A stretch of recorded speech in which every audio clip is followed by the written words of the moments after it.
Hey, what's going on, Guardians? TBL here, and today we're going to be talking a bit about a subject that's been making its way throughout the community right now, and that is the topic of the endgame in Destiny 2. Now, this was a huge topic that we discussed last night on the Planet Destiny podcast. You should definitely go check out the VOD for that. We actually went kind of in depth with the things we like about the endgame in Destiny 2 and what we dislike. And over the course of this video, I'm going to be talking a bit about the state of endgame in Destiny 2. Some things that I feel Bungie's done right, some things I'd like to see changed, and overall how it feels to be a in-game player in Destiny right now. I'm going to try not to focus too much of this video on complaining about some of the things in Destiny 2. I want to make it more constructive than that.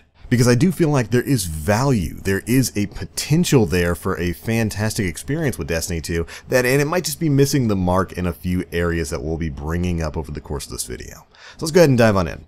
Now, first things first, we need to talk about what the current in-game actually is. What content is there for you to play after you've beaten the story, you've grinded your way up to 300, 305, those in-game light levels. What is there for you to do? And so every week we've got, of course, our weekly milestones. That includes the Crucible and PvE. You've got your flashpoints and all of that kind of stuff to do. The weekly Nightfall strikes, both the normal and the prestige version. Basic Crucible gameplay, Trials of the Nine, of course, the Leviathan raid, and then finally monthly events like the faction rally that we've got going on right now, or the Iron Banner, which will be starting up sometime this month. And really, that's it. That's your main source of entertainment if you are an in-game level player, and that's, somewhere around 290 and above light. You've basically got those activities to look forward to every week when it comes to Destiny. And while I think basically everything on that list is good, I really enjoy the weekly milestones, I really enjoy Trials of the Nine, I have to admit that the in-game currently does feel a little bit on the thin side. And it's mainly due to some other curious choices that Bungie's made when it comes to overall game design with Destiny 2. We've got, of course, a relatively low number of strikes currently in the game right now, and of those strikes, you can't really select specific ones to play. That's really kind of a puzzling decision for me. The overall lack of in-game exclusive rewards really gives little incentive for Guardians to continue playing once they've reached a certain point. Like, if you're already 305, what are you chasing? There's really nothing for you to do right now.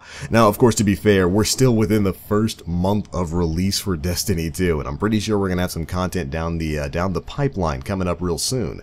But right now, it just kind of doesn't really feel like you have anything in particular to do. At its heart, Destiny is, of course, a loot-based game. It's all about that grind for loot, and the game does indeed throw that loot at you, but once you reach a certain point, some of it doesn't really feel as rewarding as it once did, and I think Bungie needs to work on continuing to provide new content or more valuable content when moving forward. I'd love it if you could separate energy mods and additional mod slots that could maybe allow you to swap out a perk on a weapon to keep Guardians grinding not only for specific weapons, but also for specific mod packages. Rather than just having weapon mods be there to bump up the attack of a weapon, actually allow you to modify that weapon and maybe replace at least one of the perks on that gun. I think it'd be a great way to elongate the grind and make it really feel meaningful for players, because you could be creating your own sort of weapon. I think all of these roads kind of lead back to something that the community has been asking for a long time, and that's basically being able to customize your guns. And overall, I was really hoping the mod system for weapons would allow us to do something like that, and hopefully it will sometime in the future. I think that'd be a great change for the system. Again, one of the driving draws to Destiny is, of course, the grind for new or better stuff. And I think in Bungie's drive to cater to a more casual audience, they've kind of pulled away from that. You can kind of see that throughout the build of Destiny. It's got a better focus on narrative to get people invested in the story and all of that kind of stuff. We've got clan rewards that can give you in-game rewards, even if you haven't participated in those in-game activities. And you can reach max light without engaging in those in-game activities. And that in particular, I think, is kind of an interesting point.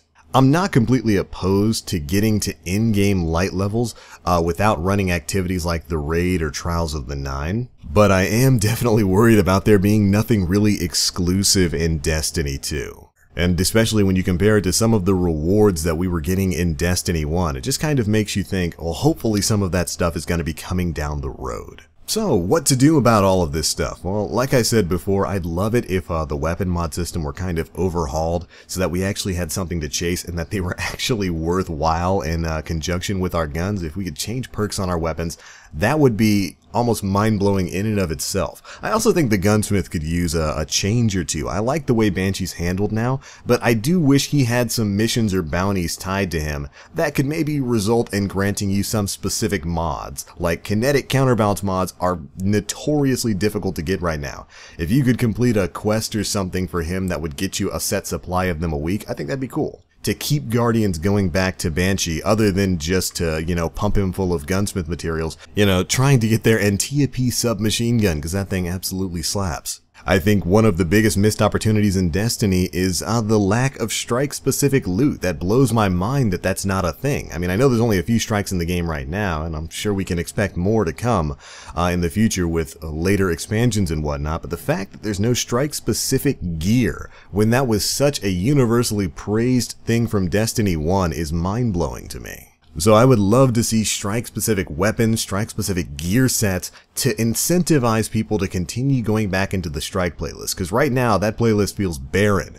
It's less productive than just running public events, which is no knock to public events. I love the way those handle right now. I just wish I could get more people to show up for them. And with no strike-specific loot, you mean you can't select specific missions. There's no real reason to run it right now, other than just to get tokens to turn into Commander Zavala. PvP is its own thing right now. I'm not going to get too much into balance, but I think PvP, I like the weekly milestones for it. The Call to Arms quest from Lord Shaxx is pretty good. I do wish there were a few other exclusive things you could get from PvP. Like, I would love it if there was a PvP exclusive exotic, like you had to do a quest for Lord Shaxx or something that would only come up once you, I don't know, hit a milestone or something in PvP. But with the events like Iron Banner, Trials, Faction Rally, and all that stuff on, monthly rotations, I don't think PvP's in too bad a spot. Just as usual, more exclusive stuff to keep people chasing, to keep people wanting to play and trying to get their hands on that oh-so-specific weapon. And really, that's it. Ultimately, I think Destiny 2 has the potential for a really incredible endgame. The blueprint is there. It's got almost everything it needs to provide a really, truly fulfilling experience. And to be perfectly fair, a lot of people are comparing Destiny 2 and its endgame right now to Destiny 1 with 4 expansions and 3 years worth of content. I mean, there's plenty of things to do in Destiny 1, and we gotta remember that Destiny 2 has only been out for less than a month. We still have Iron Banner coming. We still have the Prestige raid coming. I'm more than willing to bet, or at least I hope that this is the case, that there's some time-gated content that's going to be coming our way before the expansion in December. Just based off Bungie's history with time-gated content in The Taken King and Rise of Iron, I just can't imagine that they would have nothing else story-wise to come out before the first expansion. That would be really surprising to me. And of course, there are a bunch of you in the audience out there who are saying, well, of course you guys, you blew through all of the content really quickly, you got all your characters up to 305, you didn't take it easy, you grinded your way to the end game, of course you ran out of things to do. And you would be absolutely correct. These are absolutely the opinions of a 1%er, an elite player who's played through every bit of content, probably far more than the casual player will ever dream of. You're absolutely right about that. But of course that doesn't invalidate my opinions any more than my opinions invalidate yours. If you're a more casual player who's taking it slow with Destiny 2, you're going to experience the same endgame that I am. You just haven't reached it yet. And of course, again, my argument isn't that there's nothing to do in Destiny 2 right now. There's plenty of things to do with the weekly milestones and the raid and all of that kind of stuff. We're just looking towards the future and having a discussion about the game that Destiny 2 can be. And again, I believe it's got an incredible amount of potential. If I'm having this much fun with what I would consider to be a kind of slim endgame, if they made a few changes, it could be a truly engrossing experience. But anyways, those are just my opinions, and I would certainly love to hear yours. Be sure to let me know how you guys feel about Destiny 2's endgame down in the comment section below. Have you run into the wall yet, or do you think there's plenty of things to do? Be sure to let us know. That's going to be it for this one, guys. Thanks so much for watching, and as always, I am the Black Link. You Guardians, stay frosty.